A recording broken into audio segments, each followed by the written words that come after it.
Vous avez fait Secret Story, vous avez fait Les Anges, Friends Trip. Il y a une étiquette télé-réalité qui, j'imagine, pèse encore aujourd'hui? Oui. C'est vrai, quand on vous voit dans la rue, vous êtes encore la fille de télé-réalité? On me parle pratiquement tout le temps de ça. Tout le temps, tout le temps? Ça ne me dérange pas. Ça vous dérange pas? Non, pas du tout. Mais aujourd'hui, vous voulez monter une marque, vous avez créé une marque, c'est ça? J'ai ma marque de chaussures depuis maintenant 2 ans. Ouais.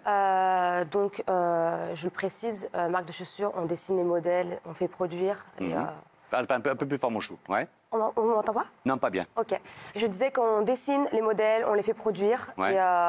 Et donc maintenant, je les commercialise uniquement sur Internet. Mais pour vous, maintenant, dans l'idée, c'est de toute manière, je serai toujours une personne de télé-réalité. Donc, je vais en jouer, je vais gagner de l'argent là-dessus et je vais tout faire là-dessus. Ou maintenant, pour vous, c'est un poids et vous essayez vraiment de décrocher ce boulet? Alors, très sincèrement, je pense que c'est une erreur de vouloir se dire ah, j'ai pas fait de télé, franchement, je renie. Moi, je crache pas sur ça parce que c'est quelque chose qui, aujourd'hui, a fait que je peux développer tous mes projets. J'ai pu mettre ma famille à l'abri.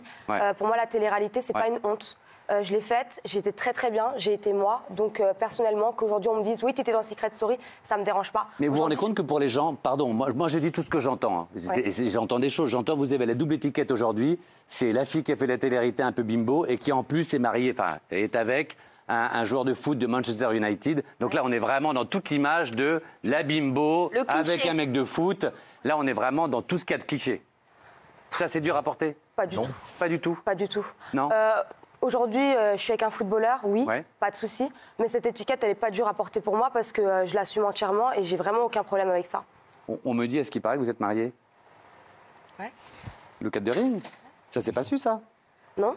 Eh ben, vous l'êtes. Je suis pas obligée de mettre des photos? Non, mais vous pouvez le dire. Oui. Eh ben, félicitations, bébé. Ben, c'est bon, c'est plutôt une bonne nouvelle.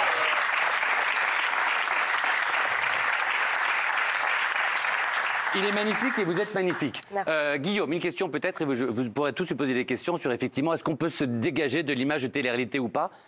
Chacun son avis. Mais vous avez l'air de dire que c'est pas un problème comment dire, d'avoir fait une télé-réalité et de l'assumer. Non, mais moi, la question c'est peut-on, hein, donc pour Guillaume c'est non. Oui, non. Ah non, on peut pas. Vous serez toujours la fille de télé-réalité, mais c'est pas mal. Moi je trouve que c'est un nouveau. L'époque était celle-là aujourd'hui. Non, moi j'ai une question par rapport à est-ce que c'est vrai que, je vais vous parler, ça va être un peu brutal, hein, de finances. Est-ce que c'est vrai que vous gagnez aujourd'hui entre 60 et 100 000 euros par mois?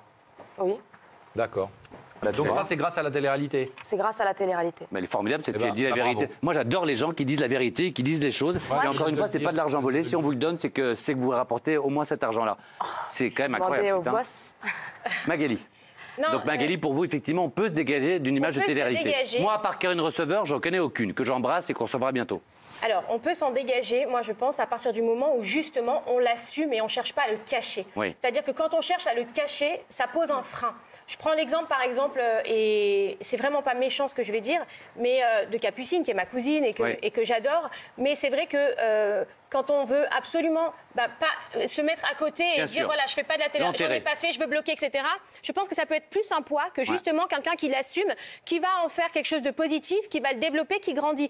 Quand on parle par exemple de Mélanie et qu'on dit c'est un cliché, elle est femme de footballeur, mais en soi, si c'est un cliché qu'elle est femme de footballeur, elle n'a pas besoin de travailler. Elle n'a pas besoin de faire de société. J'entends, mais vous, vous qui, par exemple, avez une société où dedans, il y a Sublime Talent, machin, il y a les acteurs, il y a les gens de télé-réalité. Oui. Cette jeune fille qui est chez vous, elle est dans les gens de télé-réalité. Ben oui, mais... C'est là qu'elle gagne son argent. Alors, elle n'est pas dans les gens qui ont une marque qui vendent des chaussures. Filiale, mais... Pour être concret. Mais en fait, je suis désolée, hein, j'ai pas compris la question. Je la pose en antenne. Non, mais parce qu'elle a fait de la télé-réalité. Alors, Mathieu, pour vous, on peut faire oublier. On peut faire oublier, il y a un seul cas, c'est simple, hein, vous l'avez dit, c'est Caroline Receveur. Et je vais vous dire, c'est très simple. Ça fait la une de Vogue. Voilà, moi, je travaille beaucoup avec, évidemment, des magazines, avec des agences de publicité. Et vous avez énormément de followers, plein de gens, énormément de followers. Sauf que quand je vais sur Instagram et je regarde qui suit ces gens-là, la seule suivie par des rédactions de mode crédibles, par des agences de publicité crédibles, c'est Caroline Receveur. Les autres, non, pas une fois. Pas une fois. Vous êtes suivis par des maquilleuses, des gens d'ici, des gens de la télé-réalité, des jeunes, beaucoup, mais pas du tout, malheureusement pas pour l'instant, par les vrais décisionnaires dans les agences de Et qu'est-ce qu'elle achète alors? Tu crois que c'est des magazines qu'elle achète? Des produits Malia. Est-ce que vous pensez qu'un jour, Voilà, c'est bien la télé-réalité, vous gagnez beaucoup d'argent, vous êtes très heureuse, mais est-ce que vous pensez que du coup, un jour, vous pourrez peut-être avoir accès peut-être au cinéma, à faire la une de Vogue, à la mode, à toutes ces choses-là, peut-être vous en avez rêvé. Est-ce que vous n'avez pas regardé trop à court terme et à long terme sur une carrière comme a pu le faire Karen Receveur? Alors, personnellement, je pense que tout est une question d'opportunité. Tu te retrouves au bon endroit au bon moment, t'accroches avec la personne, tu peux faire plein de choses. C'est quoi votre rêve, vous? Moi, je veux continuer à développer ma marque de chaussures. Je veux ouvrir d'autres choses. J'en parle pas pour l'instant parce que tant que c'est pas concret... Vous referiez la télé-réalité? Ça dépend. Ça dépend. Moi, une émission adaptée à moi... Enfin, adaptée à moi. Que sur vous, oui. Adaptée à moi, une émission qui me correspond, oui, je le ferai. Maintenant, je veux dire la vérité, la totale vérité. Je suis quelqu'un de vrai, ça veut dire que je préfère pas retourner dans quelque chose dans le sens où moi j'ai mon petit garçon et j'ai pas envie les émissions de dating. Voilà. Est-ce que c'est un regret? Est-ce que vous avez un regret dans les émissions que vous avez fait, Les Anges, Secret? Est-ce qu'il y a un regret? Quelque chose que vous avez montré de vous et vous dites j'aurais pas dû, c'était pas moi ça? Non, pas du tout. Aucun? Pas du tout. Aucun? Pas du tout. Moi, je fais confiance aux productions et à partir du moment où ils ont voulu montrer quelque chose de moi, il n'y a aucun problème. Alors là, maintenant, si je vois qu'il y a quelque chose un petit peu louche et que c'est pas du tout ça, je le dirai, mais moi, j'ai rien à dire. Mes productions... C'est le moment difficile de l'émission. Myriam. Pour vous, c'est non, effectivement, on ne peut pas faire oublier. Mais de toute façon, qu'est-ce qu'ils veulent faire oublier quand on regarde leur Instagram? C'est de la télé-réalité à proprement parler. Ils racontent tout. Bon, ok, vous n'avez pas dit que vous étiez mariés, mais bon, on en voit quand même suffisamment pour être rassasié quand on vous suit.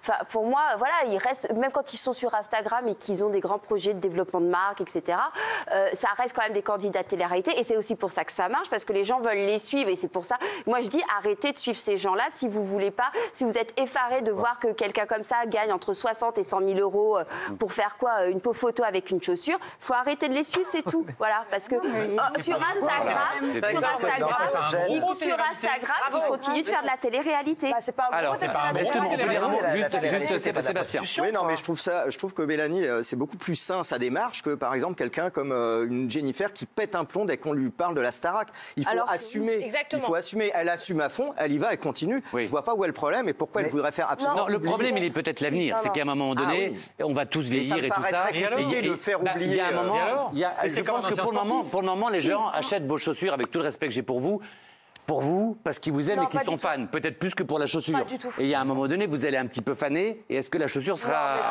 Non, mais c'est la vie. Mais c'est la vie, pardon, c'est pas méchant ce que je dis. Vous serez toujours un ancien animateur de télé. Mais c'est ce que je dis. Vous serez toujours des anciens sportifs. C'est pas mal. Mais c'est comme tout le monde. Elle peut pas se faire oublier. C'est vrai que ce sont des métiers d'image. Enfin, c'est comme tout le monde. La télé-réalité, c'est quoi? C'est un tremplin. Donc, par définition, ça projette, et après, ils retombera en fonction des choix qu'ils auront fait. C'est pas honteux, mais il faut l'assumer. Elle a raison d'assumer. Il y a une grosse différence entre ceux qui ont fait de la télé-réalité, par exemple, il y a 10 ans, comme Karine Ferry, Laurent Ronac, etc. On n'en parle absolument plus, en fait. C'était différent, C'était complètement pas les mêmes différent. télé-réalités. J'aimerais donner quand même le mot de la fin, j'aimerais le donner à notre invité. Voilà, tout le monde l'a fait. Par rapport à ce que vous disiez tout à l'heure, moi, personnellement, ça fait maintenant 5 ans que j'ai pas refait de télé. Je garde l'étiquette et j'ai aucun problème. Si je vous montrais les personnes qui viennent acheter mes chaussures, vous seriez très choqués. J'ai fait des pop-up stores, j'en ai fait 2 à Paris. C'est pas du tout des petites de 16 ans, 17 ans, ni de 25 ans. Il y a des femmes, il y a des dames bien plus mûres, il y a de tout. Donc moi, là-dessus, je m'inquiète pas du tout à partir du moment où mon produit, j'y crois. Voilà. Je le vends correctement, je leur raconte pas de salade. Vous l'avez financé comment? Non, j'ai plus le temps. Et comme tu as été un amour et que tu étais très honnête, c'est quoi la marque de tes chaussures? Si, mais... Voilà, on n'a pas le droit de le dire, mais comme ça, c'est dit, tu ne seras pas venu pour rien aussi.